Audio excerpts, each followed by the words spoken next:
MIT technology review Pakistan के news studio में खुश आमदेद। मैं हूं आपका मेज़बान GM Shah. News round up का आगाज़ करते हैं।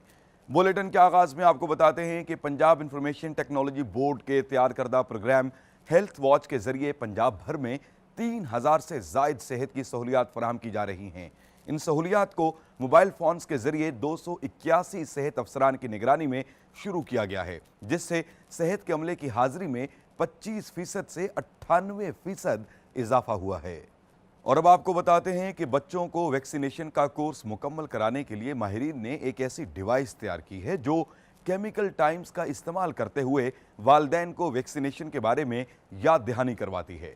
माहिरीन का कहना है कि इस डिवाइस की मदद से तरक्की पजीर ममालिक में बच्चों को बर वक्त वैक्सीनेशन देकर उनको बीमारियों से महफूज रखा जा सकेगा। इसको बोल्ड वैक्सीन इंडिकेटर रिमाइंडर के नाम से मंसूब किया गया है। और अब बुलेटिन के आखिर में आपको बताते हैं कि अमेरिकी माहिरीन ने आर्टिफिशियल इंटेलिजेंस की टेक्नोलॉजी पर मबनी एक ऐसा रोबोट तैयार किया है जो अपने साथी रोबोट के लिए दरवाज़ा खोलता है। ये जदीद सेंसर्स का इस्तेमाल करते हुए दरवाजे का हैंडल तलाश कर लेता है। इसको स्पॉट मिनी के नाम से मंसूब किया गया है। इसके साथ ही MIT टेक्नोलॉजी रिव्यू पाकिस्तान के न्यूज़ स्टूडियो से अपने मेज़बान GM शाह को इजाज़त दीजिए। अल्लाह निगहबान।